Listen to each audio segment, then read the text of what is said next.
These days, Woolwich is pretty well served by rail. You've got your South Eastern service from London Bridge. You've got your branch of the Docklands Light Railway. And you've got your Elizabeth line. But if history had gone a little differently, Woolwich might have had a railway before, well, most people in the world. Let's go way back to 1825. Now, I have a confession to make. Normally, when I make a video, I like to do a lot of research. I'll look through my books and magazines, I'll search online, I'll buy books and documents if I need to. I'll collate it all and write my script. Today, though, I'm jumping the gun. I have exactly one source for this, and that is the Quarterly Review of March 1825. I was looking for something completely different when I came across a discussion of a railway from London to Woolwich. The main reason I find this interesting is because it's a contemporary account of the railways in their earliest days. Let me give you some context. This is Rocket. It doesn't look like much today, but this was a revolutionary engine. It was stronger, faster, and more efficient than any locomotive that had come before. Engines like this were what turned the railways from short-distance industrial tramways to an iron matrix binding the nation together. Except Rocket wasn't built until 1829. In 1825, this engine, locomotion, was the state of the art. Except in March it hadn't been built yet. What I'm getting at is that in 1825 railways were very, very primitive. But they were advancing fast. Improvements were being made all the time. 1825 would see the opening of the Stockton and Darlington Railway, the first public railway to use steam locomotives. It seems that, primitive though they were, there were plenty of wealthy folk willing to throw money at them. Wealthy people throwing money at an unproven technology? Good thing nothing so foolhardy would happen today. As the Quarterly Review puts it, "Nothing now is heard of but railroads. The daily papers teem with notices of new lines of them in every direction, and pamphlets and paragraphs are thrown before the public eye, recommending nothing short of making them general throughout the kingdom." Now they admit that railways do have certain advantages over the canals, which had hitherto been the main means of transporting goods across the country. But they point out the limitations of the existing technology. They give the specific example of Blenkinsop's locomotive, which was capable of hauling 105 tons at a speed of 3.5 miles per hour, and note that if this has been exceeded, it is only within the last 2 months. Actually, in a few months' time, locomotion would manage a maximum speed of 15 miles per hour, but that's another story. The review gives a few details of the railway from London to Woolwich. Interestingly, they note that the engineer is one Mr. Telford. They don't give a first name, but this is almost certainly Thomas Telford, perhaps the most prominent civil engineer of the day. At this time he was working on the construction of St. Catherine Docks. He was famous for bridges, tunnels, canals, harbours and roads. In fact, the poet Robert Southey referred to him as the Colossus of Roads. He was the president of the Institute of Civil Engineers. What he was not was a railway engineer.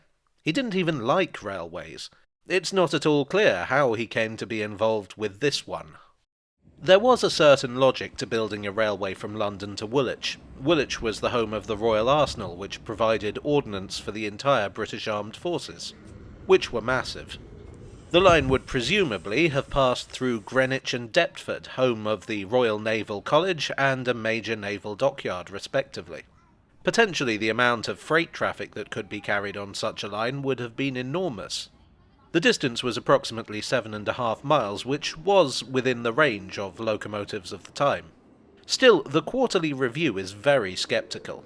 Let me read to you again. I'm going to skip over a fair bit of it because 19th century authors did like to go on. Paid by the word, I'm guessing. Anyway. As to those persons who speculate on making railways general throughout the kingdom, and superseding all canals, all the wagons, mail and stage coaches, post-chaises, and in short, every other mode of conveyance by land and water, we deem them and their visionary schemes unworthy of notice. The gross exaggerations of the locomotive's steam engine, or, to speak in plain English, the steam carriage, may delude for a time, but must end in the mortification of all concerned. What, for instance, can be more palpably absurd and ridiculous than the following paragraph in one of the published proposals of what we should call a hopeless project? They then go on to quote from a prospectus for the London and Woolwich Railway, which states that steam trains would be twice as fast and considerably safer than taking a coach between the two destinations. Now this was quite a revolutionary statement, because at the time, steam locomotives had never officially hauled passengers over any great distance.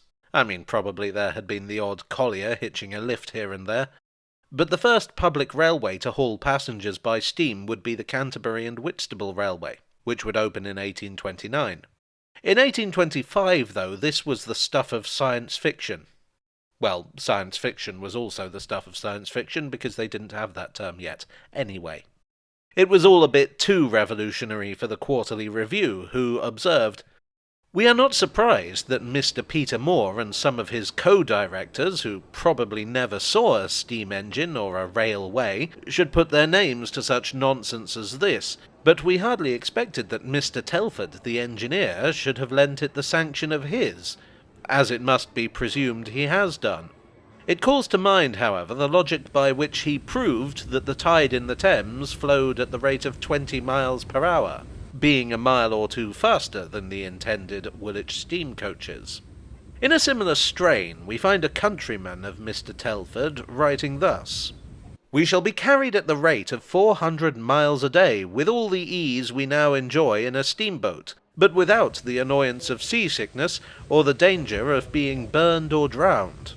It is certainly some consolation to those who are to be whirled at the rate of 18 or 20 miles an hour, by means of a high-pressure engine, to be told that they are in no danger of being seasick while on shore, that they are not to be scalded to death nor drowned by the bursting of the boiler, and they need not mind being shot by the scattered fragments, or dashed in pieces by the flying off or the breaking of a wheel. But with all these assurances, we should as soon expect the people of Woolwich to suffer themselves to be fired off on one of Congreve's ricochet rockets, as trust themselves to the mercy of such a machine." Well, that told them. As it happened, there was no London and Woolwich Railway. Presumably it was another of those unsuccessful proposals that came and went without making too much impact on history.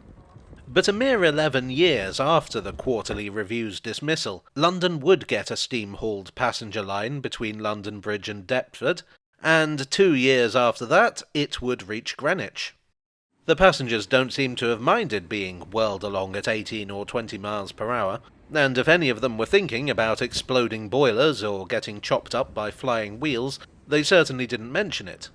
In 1849, the railway, or railway as they might have put it in the 1820s, did reach Woolwich. That line still runs today, carrying passengers into London Bridge, as Thomas Telford may have envisaged. I'd like to finish with a thought I just had. That bit about how we should as soon expect the people of Woolwich to be fired off on one of Congreve's rockets. I wonder if it's a coincidence that 4 years later, George and Robert Stephenson would build a locomotive capable of 30 miles per hour, and that they would give it the name Rocket. Well, I hope you enjoyed today's video. If so, please do leave a like and consider subscribing for more. I would like, as always, to thank my donors on Ko-fi, on Patreon, and here on YouTube for your always appreciated support. You are the fuse to my rocket. And I will see you all again very soon. Cheerio.